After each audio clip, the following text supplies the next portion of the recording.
Over 200 asylum seekers are feared dead after an overloaded boat traveling from Indonesia to Australia sinks off the coast of Java.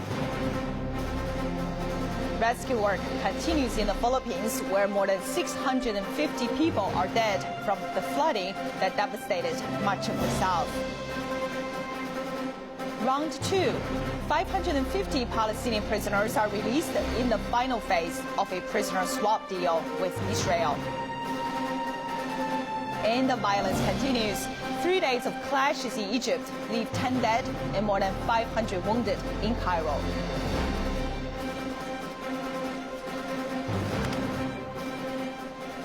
It's 7 a.m. in Beijing. You are watching CCTV News. I'm Yu Se. Let's go to Indonesia, first of all, where authorities say 200 asylum seekers are feared to have died after their boat sank off the coast of Java. The overloaded boat was traveling from Indonesia to Australia. Indonesian officials say only 34 passengers were rescued, contradicting a report from the Australian government, which said 87 people have been saved. Indonesian officials said the boat, packed with mostly Afghan and Iranian asylum seekers, had a 100-person capacity but was carrying about 250 people when it broke apart and went under in heavy rain and high waves. Officials said there was little hope of finding any others alive. And tropical storm Washi has finally moved on from the Philippines after causing devastating flash floods across a wide swath of the country's south. According to the Philippine Red Cross, at least 652 people have now died in the floods, mostly women and the children. Another 800 remain missing. David Keaton has the story. In Cagayan de Oro, at least 239 people are known to have died. Whole villages nearby have been washed away, leaving thousands displaced. Most victims had been asleep on Friday night when raging floodwaters cascaded down from the mountains, carrying debris and uprooted trees. Survivors have been continuing their desperate search for missing loved ones throughout Sunday. The army says the city's morgues are piled high with unidentified bodies. With so many affected, government officials flew to the city on Sunday to oversee search and rescue efforts. Soldiers have joined police, reservists, Coast Guard officers and civilian volunteers to mount rescue efforts. But they're being hampered by flooded-out roads and a lack of electricity. It's feared the death toll will continue to rise as many villages remain isolated and the disaster response teams are being overwhelmed by the scale of the problem. The international reaction has been growing. US Secretary of State Hillary Clinton says the United States, a major ally of the Philippines, is ready to do what it can to help. And China says it will donate money to help in the efforts. David Keaton, CCTV. In the Chinese embassy is already in action. The embassy in the Philippines has offered $10,000 as relief funds for the victims in the areas hit by the tropical storm Washi, and the donation will be delivered through the Philippine National Red Cross. The death toll following the consumption of toxic alcohol in the Indian state of West Bengal continues to rise as local police search for illegal producers. A look inside one illegal alcohol factory shows how the product is manufactured. David Keaton has the details. A disorganized distillery making alcohol for human consumption. Inside, there's no electricity, no machines, only barren worktops and empty barrels used to contain raw materials. The owner of this facility, Korabadshah, has taken over almost all this illicit business in the area, selling alcohol up to 12 kilometers around.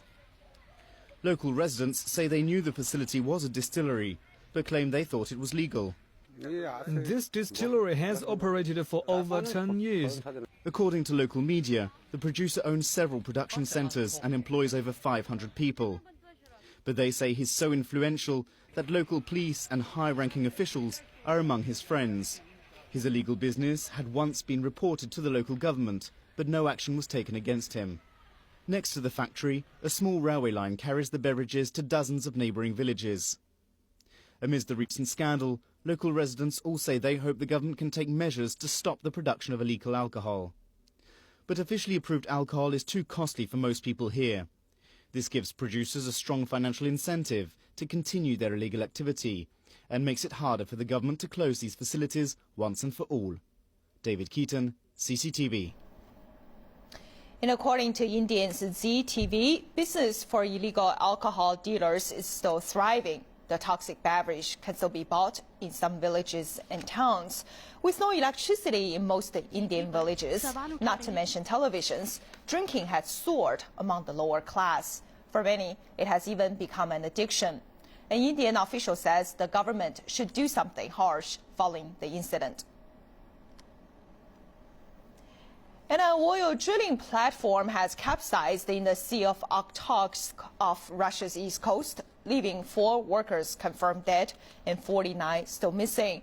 The Russian Emergencies Ministry said on Sunday that there were 67 people aboard the platform as it was being towed about 200 kilometers off the coast of Sakhalin Island in stormy conditions. Only 14 people have been rescued so far. This search operation is being hampered by a fierce storm in the area. The platform started sinking after a strong wave broke some of the equipment and portholes in the cruise dining hall.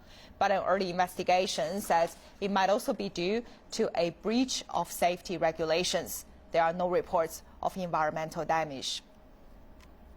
And you are watching CCTV News. Coming up next. Round 2. 550 Palestinian prisoners are released in the final phase of a prisoner swap deal with Israel. And the violence continues. 3 days of clashes in Egypt leave 10 dead and more than 500 wounded in Cairo. Welcome back. The issue of World War II comfort women has been discussed by Japanese Prime Minister Yoshihiko Noda in visiting South Korean President Lee Myung-bak. Sunday's talks in Kyoto saw little progress, however, with South Korea seeking greater recognition for those forced into sexual slavery by the Japanese army more than 70 years ago. Matt Studdard takes a closer look.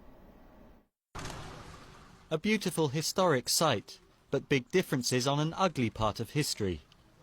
On Sunday, Japanese Prime Minister Yoshihiko Noda sat down with South Korean President Lee Myung-bak in the nation's ancient capital of Kyoto to discuss the thorny topic of wartime comfort women. Speaking in Osaka on Saturday, President Lee urged Japan to resolve the issue with a political decision that would overrule Japan's previous legal stance. If we can solve this issue while some of the women are still alive, it will be good for the development of the 2 countries' future. But Prime Minister Noda maintains that the issue was put to rest in a bilateral treaty in 1965, when diplomatic ties were normalized between the 2 nations. Our position on the comfort women is unchanged and the issue is closed. I didn't go into the full details with President Lee, but I began by telling him that our position is the same as he knows it to be. Noda said Japan had made various efforts and acted from a humanitarian standpoint and would continue to do so. Japan acknowledged in 1993 that the state had played a role in forcing Korean and Chinese women into military brothels. In 1995, Japan set up a humanitarian fund to provide indirect compensation. But Japan refuses to pay direct compensation to the remaining South Korean survivors. The talks come a day after a statue representing the comfort women was unveiled in front of the Japanese embassy in Seoul. The issue has recently been gaining more attention as survivors and their supporters press for compensation from Japan. Matt Stuttard, CCTV. In an update on the Israeli-Palestinian prisoner swap deal, 550 Palestinian prisoners have been released under the second and final stage of a swap that freed Israeli soldier Gilad Shalit. Most of the prisoners are going to the West Bank, with a small group heading to Gaza. Prisoners released in the final phase were all serving short sentences, while those released in October were sentenced to life for deadly attacks. On Friday, Israel's Supreme Court turned down a petition from Israelis who opposed freeing any prisoners whose terms ranged from a few months to 18 years. The decision paved the way for the latest release of the prisoners. Meanwhile, the Palestinians have expressed their anger at Israel's choice of the prisoners released. A Hamas al-Qassam Brigade's representative threatened to act if Israel does not let the 5 remaining women prisoners free. The agreement stresses upon the release of all women prisoners. Keeping some women prisoners by the occupation under the pretext they were residents of 1948 occupied land is unacceptable by us. We will not accept it, and we will pursue it with Egyptian brothers in order to get all female prisoners freed. The enemy bears full responsibility if they do not comply. Our aim in the Palestinian resistance is and will always be to release all the prisoners from the enemy's jails. And on October the 18th, the Israeli soldier Gilad Shalit was freed in exchange for 477 imprisoned Palestinians. And that was the first step of the prisoner exchange deal. On paper, the swap is not fair. But behind the great disparity, the shifting power between Israel and Palestine has been exposed, as Bijian tells us now. On June 25, 2006, 3 armed groups under the Palestinian Islamist movement, Hamas, attacked an Israel military post. They killed 2 soldiers and captured their 19-year-old soldier, Gilad Shalit. This was a key success for Palestine, as they used the soldiers' capture to put pressure on Israel to release Palestinians from Israeli prisons. But Israel responded with a military campaign on the Gaza Strip 3 days later, on June 28, capturing more than 60 Hamas members. Despite this, Palestine's military faction, Hamas, refused to release Private Shalit and gave an ultimatum to Israel to exchange the Israeli soldier for 1,027 Palestinian prisoners. The Palestinian National Authority also called for an immediate end to Israel's military campaign in Gaza. After the failure to rescue Shalit, the Israeli government tried to agree to the prisoner swap, but negotiations stalled, failed, and ultimately backfired for Israel. 5 years on, Palestinian President Mahmoud Abbas officially submitted a bid to join the United Nations, meaning statehood recognition, on September 23, 2011.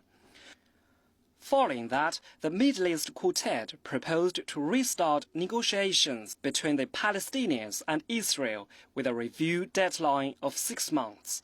Then came the breakthrough. With Egypt mediating, Israel finally agreed to the prisoner swap. Israel's Private Gilad Shalit returned to his motherland on October 18th, as did 477 Palestinians. Bijian Lu, CCTV.